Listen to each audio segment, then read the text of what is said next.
Kalau tidak mau, berhenti. Mumpung belum terjadi pernikahan. Diantar saya ke Keramat 4. Keramat 4 itu langsung ngadepnya ke laut. Berhadapan langsung ke laut selatan. Saya dimasukkan ke dalam gua.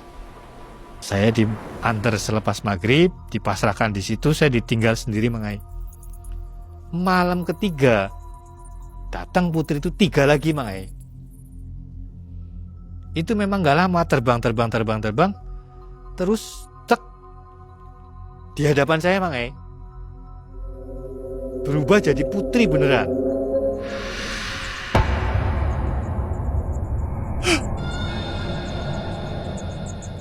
Tanya, apa tujuan kamu kesini? Karena saya sudah dikasih tahu sama juru kuncinya bahwasanya saya ke situ mau melamar. Saya ngomong, saya mau melamar putri dari Laut Selatan. Apa persiapan kamu sudah komplit? Saya bilang perlengkapan yang harus saya siapkan udah ada semua. Pakaian perempuan semuanya sudah ada. Ya udah, saya sampaikan ke Ibu Ratu dulu. Berarti di situ saya sudah diterima sebagai tamu.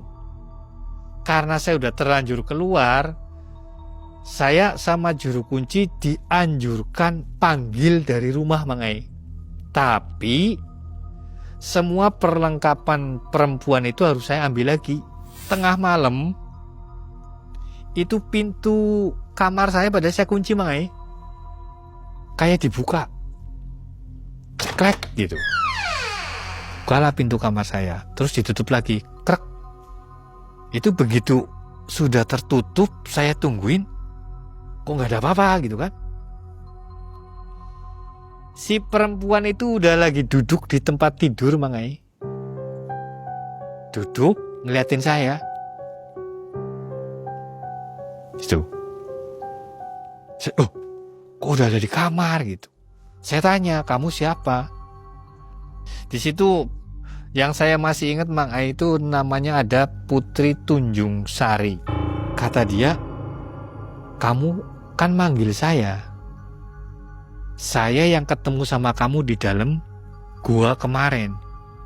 Kalau kamu memang mau memberisi saya, nggak apa-apa.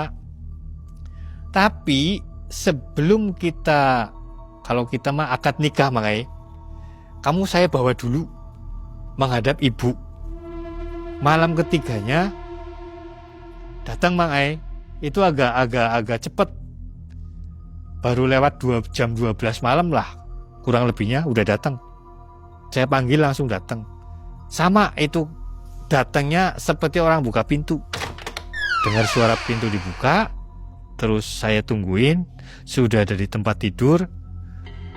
Dia langsung tanya, kamu udah siap saya bawa? Kamu udah siap saya bawa? Saya tanya balik, kalau kamu mau bawa saya, kapan saya akan dikembaliin? Besok pagi kamu udah di sini lagi. Ya udah kalau memang begitu. Saya dibawa Mangai. Saya melihat badan saya tidur di tempat tidur itu. Tapi saya pergi dibawa terbang sama dia.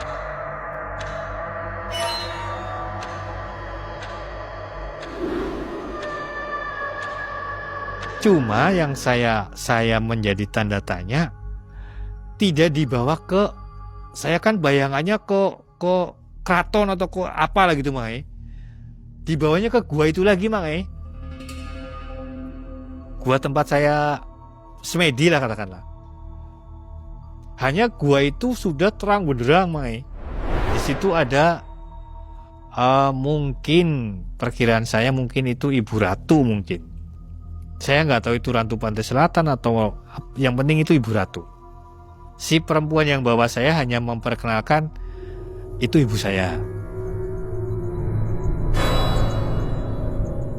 Hah? Itu ibu saya. Kamu silahkan bicara dengan ibu saya dulu.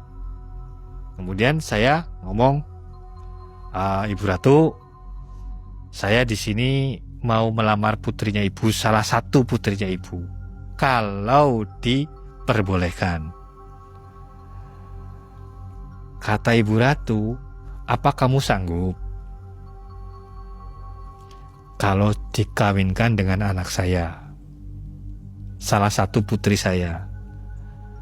Saya waktu itu karena nggak tahu gimana, saya bilang ya sanggup. Kamu di sini datang di bawah anak saya baru melamar dulu.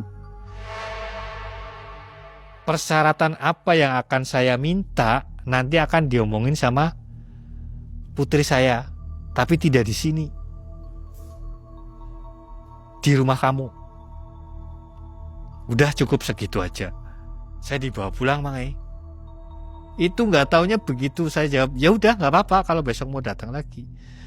Dia begitu saya ngomong nggak apa-apa, Mang Ei, lep hilang azan subuh, Mang Ei. Tanpa dia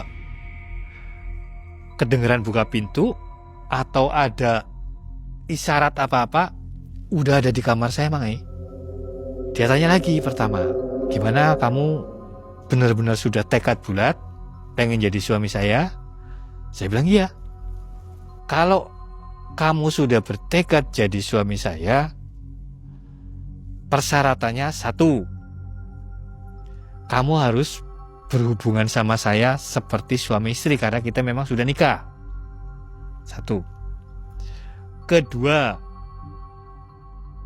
setiap kita selesai berhubungan,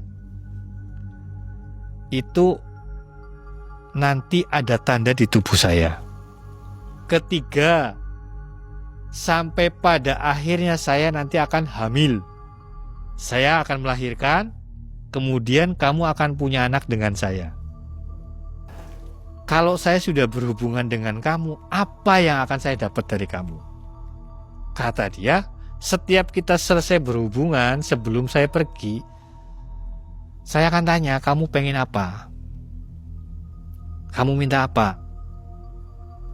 Saya akan cukupi kebutuhan kamu. Kamu butuh uang, saya kasih uang. Kamu perlu perhiasan, saya kasih perhiasan. Pokoknya semua apa yang kamu butuhkan, saya cukupi. Kamu akan jadi orang yang kaya raya. Asalkan syarat yang saya minta pun kamu penuhin.